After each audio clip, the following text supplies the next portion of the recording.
নমস্কাৰ শিক্ষক শিক্ষয়িত্ৰীসকল, আপোনালোকলৈ এই ভাল খবৰটো দিম বুলি ভিডিঅ'টো বনাই আছোঁ। ৫,৫৫০টা পদৰ কাৰণে এদিনাখন আমাৰ মাননীয় মুখ্যমন্ত্ৰী মহোদয়ে জনাইছে লাইভত যে আমি ৫,৫৫০টা পদৰ মেৰিট লিষ্ট ৭ তাৰিখে পাব্লিছ কৰিম। তো এতিয়ালৈকে পাব্লিছ হৈ গ'ল। তাৰপিছত কৈছিল ৯ তাৰিখত আমি এপইণ্টমেণ্ট দিম। ৯ তাৰিখত আপোনালোকে ইয়াতে দেখিবলৈ পাইছে 3 PM এপইণ্টমেণ্ট লেটাৰ ডিষ্ট্ৰিবিউট কৰা হ'ব। Veterinary college playground Khanapara Guwahati Assam, তাতে গৈ আপোনালোকে নিজৰ এপইণ্টমেণ্টখিনি আনিব। নিজৰ ঘৰৰ মা দেউতা বা যিজনৰ ৱাইফ আছে তেওঁলোকে লৈ গৈ এটা সময় অতিবাহিত কৰিব পাৰিব। এপইণ্টমেণ্ট লেটাৰ পাব তাতে। এই গোটেইখিনি তথ্য ইয়াতে দিয়া হৈছে একদম নটিছ আকাৰে। তাৰপিছত মেৰিট লিষ্ট এতিয়া পাব্লিছ হৈ গ'ল। সকলোৱে ছ'চিয়েল মিডিয়াত জোৱাৰ উঠাই দিছে যে আমি 2 বছৰ অন্তত আমি কি পালোঁ, এপইণ্টমেণ্ট লেটাৰ পালোঁ বুলি। তো এইখিনি আছিল এই ভিডিঅ'টোত। আৰু এটা কথা ব্ৰেকিং নিউজ হিচাপত দিয়া হৈছে, আনুষ্ঠানিকভাৱে ঘোষণা কৰা হৈছে LP/UPৰ ৫,৫৫০টা পদৰ শিক্ষক পদৰ যিটো চূড়ান্ত ফলাফল, এইটো আপোনালোকে লগ ইন কৰিলেই গম পাব। যদি চিলেকশ্যন হৈছে তেতিয়াহ'লে এপইণ্টমেণ্ট পাব। ঘোষিত ফলাফল অনুসৰি নিযুক্তিত যোগ্য বিবেচিত হৈছে ৪,২৭৯গৰাকী প্ৰাৰ্থী।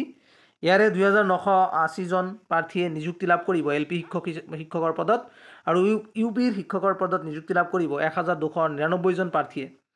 ৯ নৱেম্বৰত LP/UP শিক্ষক পদত চাকৰি প্ৰত্যাশীয়ে লাভ কৰিব নিযুক্তি পত্ৰ। আপোনালোকে গম পালে যে আমাৰ কিমান পোষ্ট আছিল, ৫,৫৫০টা পদ আছিল, তাৰে ৪,২৯৯গৰাকী প্ৰাৰ্থীয়ে ইয়াতে নিযুক্তি পত্ৰ লাভ কৰিব। ইয়াৰে কথাটো হ'ল যে কিছুমানে কৈ আছে যে ইমান প্ৰাৰ্থী উইথড্ৰ কৰাৰ পিছত তেওঁলোকৰ নাম কিয় অন্তৰ্ভুক্ত নহ'ল, বা কম নম্বৰ থকা বা কাট অফ থকা প্ৰাৰ্থী কিয় অন্তৰ্ভুক্ত নহ'ল। মই এটা কথা আপোনালোকক কৈছোঁ, আপোনালোকক 3টা ডিষ্ট্ৰিক্ট চিলেকশ্যন কৰিব দিয়া হৈছিল। 3টা ডিষ্ট্ৰিক্টত যি 3টা ডিষ্ট্ৰিক্ট আপুনি চিলেকশ্যন কৰিছে সেই ডিষ্ট্ৰিক্টত আপোনাৰ কাট অফৰ লগত ইয়াৰ কোনো মিল নাই। মানে আপুনি যি 3টা ডিষ্ট্ৰিক্ট আপুনি চিলেকশ্যন কৰিছিল সেই 3টা ডিষ্ট্ৰিক্টত আপোনাৰ কাট অফ সোমোৱা নাই। গতিকে আপোনাক বেলেগ এটা ডিষ্ট্ৰিক্টলৈ লৈ গৈ আপোনাক চাকৰি দিব নোৱাৰে, কাৰণ আপুনি নিজেই 3টা ডিষ্ট্ৰিক্ট প্ৰিফাৰেঞ্চ দিছে য'ত কাট অফ বেছি গৈছে। এইটো কথাটো বুজি পালে? মানে আপুনি যে কৈ আছে ৪,২৯৯গৰাকী প্ৰাৰ্থীয়ে চাকৰি পাব ৫,৫৫০টা পদৰ ভিতৰে, বাকী পদখিনি কি হ'ব? বাকী পদখিনি এইটো এপইণ্টমেণ্টত আৰু নহ'ব। কাৰণটো হ'ল আমি যি 3টা ডিষ্ট্ৰিক্ট চিলেকশ্যন কৰি দিছিলোঁ সেই 3টা ডিষ্ট্ৰিক্টত যিজন প্ৰাৰ্থীয়ে পোৱা নাই তাৰ কাট অফটো সোমাই পোৱা নাই। গতিকে সেইজন প্ৰাৰ্থী 3টা ডিষ্ট্ৰিক্টত যেতিয়া নাপালে তেওঁ এনেই কি হৈ গ'ল, নিষ্ক্ৰিয় হৈ গ'ল। মানে তেওঁ আৰু বেলেগ ডিষ্ট্ৰিক্টত যাব নোৱাৰে। গতিকে এই পৰিপ্ৰেক্ষিতত আমাৰ ৪,২৯৯গৰাকী প্ৰাৰ্থীয়ে যোগ্য বুলি বিবেচিত হৈছে। মানে যি ডিষ্ট্ৰিক্ট চিলেকশ্যন কৰি দিছে সেই 3টা ডিষ্ট্ৰিক্টত তেওঁৰ নামবিলাক আহিছে। বাকী যিসকলৰ নাম অহা নাই তেওঁলোকে মানে সেই ডিষ্ট্ৰিক্টত যিকেইটা ডিষ্ট্ৰিক্ট চিলেকশ্যন কৰি দিছিল সেইকেইটা ডিষ্ট্ৰিক্টত তেওঁলোকৰ কাট অফ নোসোমাল বা কাট অফটো গৈ নাপালে। গতিকে সেইকেইজন এনেই নিৰস্ত হৈ গ'ল বা নিষ্ক্ৰিয় হৈ গ'ল এই প্ৰাৰ্থীসকলৰ।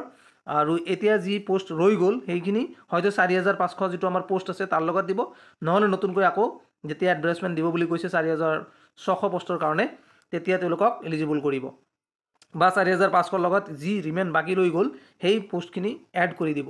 এইখিনি আছিল এই ভিডিঅ'টোত। আপোনালোকে যদি এতিয়াও বুজি পোৱা নাই তেতিয়াহ'লে মই কৈছোঁ আকৌ, 3টা ডিষ্ট্ৰিক্ট আমি প্ৰিফাৰেঞ্চ দিছিলোঁ। 3টা ডিষ্ট্ৰিক্টত মোৰ কাট অফ বা আপোনালোকৰ যিজনৰ কাট অফ সোমোৱা নাই সেইজন প্ৰাৰ্থী ইয়াতে চিলেকশ্যন নহয়। সেই প্ৰাৰ্থীজন 3টা ডিষ্ট্ৰিক্ট নোপোৱাৰ লগে লগে তেওঁ কি হৈ যায়, নিষ্ক্ৰিয় হৈ যায়। তেওঁৰ নাম আৰু বেলেগ এটা ডিষ্ট্ৰিক্টত নাযায়। এইটো একদম ভালদৰে বুজি ল'ব। যদি আপোনাৰ কাট অফ আছে তেতিয়াহ'লে আপোনাৰ ডিষ্ট্ৰিক্টত নাম এটা নহ'লেও এটা 3টা ডিষ্ট্ৰিক্টৰ ভিতৰত এটা সোমালেই হয়, কিন্তু আপোনাৰ কাট অফটো নোহোৱা হৈ গ'ল, মানে আপোনাৰ কাট অফে ঢুকি নাপালে, সেইকাৰণে আপোনালোকে এলিজিবল নহ'ল। ধন্যবাদ, আশা কৰোঁ বুজি পাইছে। গতিকে যিসকলে চাকৰি পাইছে তেওঁলোকলৈ অশেষ আন্তৰিকতাৰে জনাইছোঁ ধন্যবাদ। আপোনালোকে নতুন জীৱনৰ পাতনি মেলিব।